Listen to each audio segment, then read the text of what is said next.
Welcome friends, જેકે ફિનટેકમાં બધાનું સ્વાગત છે। જે આપણી આજની કામની વાત છે મ્યુચ્યુઅલ ફંડ વિશે, એટલે કે મ્યુચ્યુઅલ ફંડના ઇન્વેસ્ટમેન્ટને આધારે જે ત્રણ મુખ્ય પ્રકારો પડે છે, ઇક્વિટી, ડેટ અને હાઇબ્રિડ મ્યુચ્યુઅલ ફંડ, આ ત્રણેય પ્રકારોની કમ્પેરિઝન કરીને આપણે મ્યુચ્યુઅલ ફંડ વિશેનો આપણો ખ્યાલ વધારે સ્પષ્ટ બનાવવાના છીએ।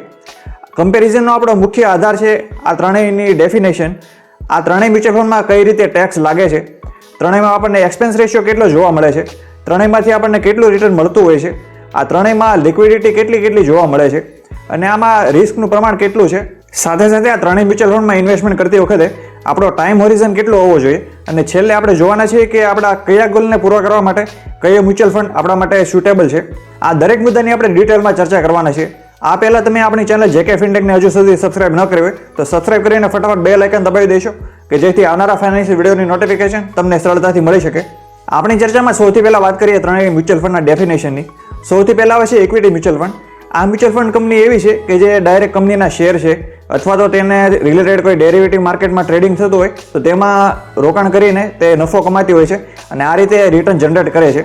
બીજો પ્રકાર છે ડેટ મ્યુચ્યુઅલ ફંડ કે જે કમર્શિયલ પેપર છે, સર્ટિફિકેટ ઓફ ડિપોઝિટ છે, ટ્રેઝરી બિલ છે કે પછી ગવર્મેન્ટના બોન્ડ છે, આ બધામાં ઇન્વેસ્ટમેન્ટ કરીને નફો કમાતી હોય છે।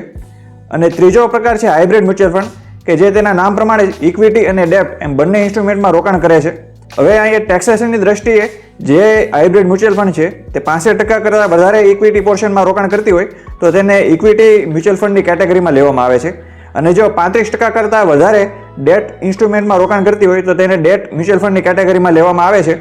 આ બધાની ચર્ચા આપણે એક મ્યુચ્યુઅલ ફંડના માસ્ટર ક્લાસના વિડીયોમાં પણ કરેલી, જો તમે હજી ન જોયો હોય તો આ વિડીયો જોયા પછી જોઈ લેજો કે જેથી મ્યુચ્યુઅલ ફંડના પ્રકારો વિશેનો તમારો ખ્યાલ વધારે સ્પષ્ટ બને। હવે વાત કરીએ ત્રણેય પ્રકારના મ્યુચ્યુઅલ ફંડમાં કઈ રીતે ટેક્સ લાગતો હોય છે। સૌથી પહેલાં ઇક્વિટી મ્યુચ્યુઅલ ફંડમાં જે શોર્ટ ટર્મ કેપિટલ ગેઇનનો ટાઈમ પીરિયડ છે તે 12 મહિના છે, એટલે કે 12 મહિના પહેલાં આપણે વેચાણ કરીએ છીએ તો શોર્ટ ટર્મ કેપિટલ ગેઇન લાગે છે। ડેટ મ્યુચ્યુઅલ ફંડમાં આ સમયગાળો 36 મહિનાનો છે, જ્યારે હાઇબ્રિડમાં તેના પ્રકાર પ્રમાણે સમયગાળો નક્કી થતો હોય છે, એટલે કે 65% કરતાં વધારે ઇક્વિટીમાં રોકાણ કરતી હોય તો તે ઇક્વિટી મ્યુચ્યુઅલ ફંડ પ્રમાણે અને 35% કરતાં વધારે ડેટ ઇન્સ્ટ્રુમેન્ટમાં રોકાણ થતું હોય તો ડેટ પ્રમાણે તેમાં ટેક્સ લાગે છે। શોર્ટ ટર્મ કેપિટલ ગેઇનના ટેક્સ રેટની વાત કરીએ તો ઇક્વિટીમાં 15% લાગે છે, ડેટ મ્યુચ્યુઅલ ફંડમાં આપણા ઇન્કમ ટેક્સના સ્લેબ પ્રમાણે ટેક્સ લાગે છે। જો આપણે 20%ના સ્લેબમાં હોઈશું તો 20% ટેક્સ લાગશે અને જો 30%ના સ્લેબમાં હોઈશું તો 30% ટેક્સ લાગશે અને હાઇબ્રિડમાં તેના પ્રકાર પ્રમાણે ટેક્સ લાગે છે। હવે લોંગ ટર્મ કેપિટલ ગેઇનના ટાઈમ પીરિયડની વાત કરીએ તો ઇક્વિટી મ્યુચ્યુઅલ ફંડમાં 12 મહિના કરતાં વધારે, ડેટ મ્યુચ્યુઅલ ફંડમાં 36 મહિના કરતાં વધારે અને હાઇબ્રિડમાં તેના પ્રકાર પ્રમાણે તેમાં નક્કી થાય છે। લોંગ ટર્મ કેપિટલ ગેઇનનો tax rate equity mutual fund માટે 10% છે, પરંતુ 1 લાખ સુધી આપણે કોઈ ટેક્સ ભરવાનો થતો નથી। ડેટ મ્યુચ્યુઅલ ફંડમાં 1/4/23 પછી આપણા ટેક્સ સ્લેબ પ્રમાણે જ ટેક્સ લાગે છે। 1/4/23 પહેલાં 20% ઇન્ડેક્સેશનના લાભ સાથે આપણને મળતો હતો, પરંતુ આ લાભ 1/4/23ના બજેટમાં ખેંચી લેવામાં આવેલો છે, જ્યારે હાઇબ્રિડ મ્યુચ્યુઅલ ફંડમાં ઇન્ડેક્સેશનના લાભ સાથે આપણે 20% ટેક્સ આપવાનો થાય છે અને ઇન્ડેક્સેશનનો લાભ ન લેવો હોય તો આપણે 10% ટેક્સ આપી શકીએ છીએ। હવે આપણે વાત કરીએ ત્રણેય મ્યુચ્યુઅલ ફંડના પ્રકારોમાં કેટલો એક્સપેન્સ રેશિયો જોવા મળે છે। એક્સપેન્સ રેશિયો એક પ્રકારનું કમિશન છે જે મ્યુચ્યુઅલ ફંડ કંપની ફંડને મેનેજ કરવા માટે આપણી પાસેથી લેતી હોય છે। ઇક્વિટી મ્યુચ્યુઅલ ફંડમાં સૌથી વધારે એક્સપેન્સ રેશિયો હોય છે, 0.5 થી તમને 1% સુધીની રેન્જ તમને જોવા મળે છે। ડેટ મ્યુચ્યુઅલ ફંડમાં એક્સપેન્સ રેશિયો સૌથી ઓછો હોય છે, જ્યારે હાઇબ્રિડમાં ડેટ કરતાં થોડોક વધારે હોય છે, પરંતુ ઇક્વિટી મ્યુચ્યુઅલ ફંડ કરતાં તમને ઓછો એક્સપેન્સ રેશિયો જોવા મળે છે।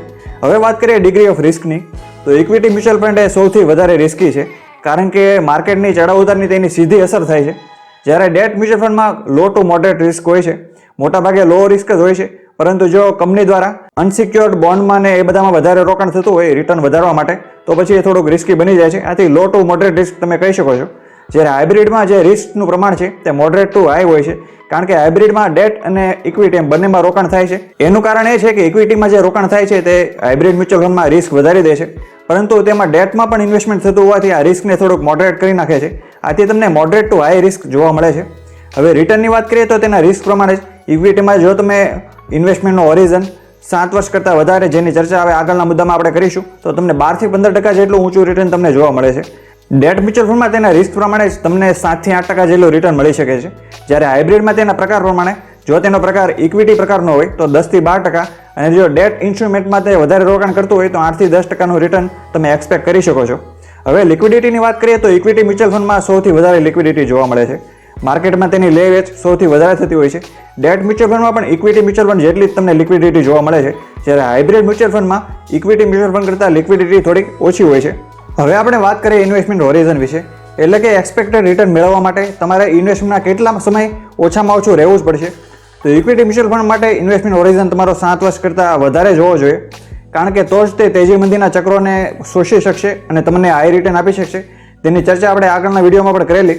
ડેટ મ્યુચ્યુઅલ ફંડમાં તમારો ઇન્વેસ્ટમેન્ટનો હોરિઝન 3 વર્ષ કરતાં ઓછો હશે તો પણ ચાલશે, કારણ કે ડેટ મ્યુચ્યુઅલ ફંડને માર્કેટ સાથે એટલી બધી લેવા દેવા હોતી નથી. જ્યારે હાઇબ્રિડ મ્યુચ્યુઅલ ફંડમાં તમારો ઇન્વેસ્ટમેન્ટનો હોરિઝન 5 વર્ષ આસપાસનો હોવો જોઈએ, કારણ કે તેમાં ઇક્વિટીનો પણ પોર્શન હોય છે. આથી તમારે તમારા ઇન્વેસ્ટમેન્ટને થોડોક સમયગાળો આપવો પડશે.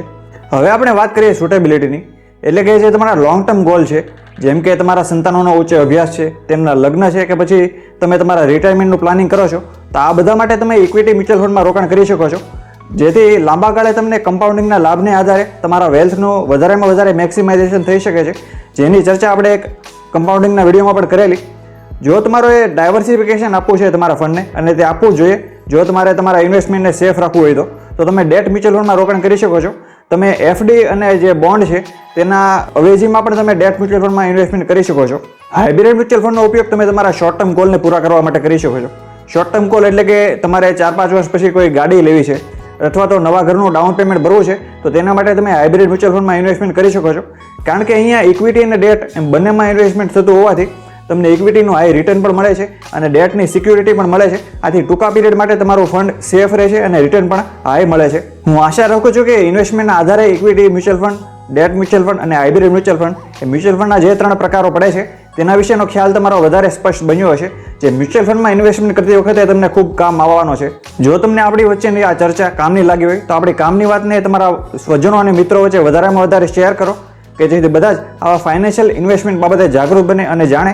જે આપણી ચેનલનો એકમાત્ર ઉદ્દેશ રહ્યો છે કે વધારેમાં વધારે લોકો સુધી ફાઇનાન્શિયલ લિટરસી ફેલાય, જે તમારે પણ પૂરો કરવાનો છે. જો હજુ સુધી તમે JK ફિનટેકને સબસ્ક્રાઇબ ન કરી હોય તો સબસ્ક્રાઇબ કરીને ફટાફટ બેલ આઇકન દબાવી દેશો, કે જેથી આવનારા ફાઇનાન્શિયલ વિડીયો જે આવા જ માહિતીસભર બનવાના છે તેની નોટિફિકેશન તમને સરળતાથી મળી શકે. હવે મળશું એક નવા ફાઇનાન્શિયલ વિડીયો સાથે, નવા ફાઇનાન્શિયલ ટોપિક સાથે. ત્યાં સુધી બધાને have a good day, have a prosperous day. Thanks for watching. જય હિન્દ, જય શ્રી કૃષ્ણ.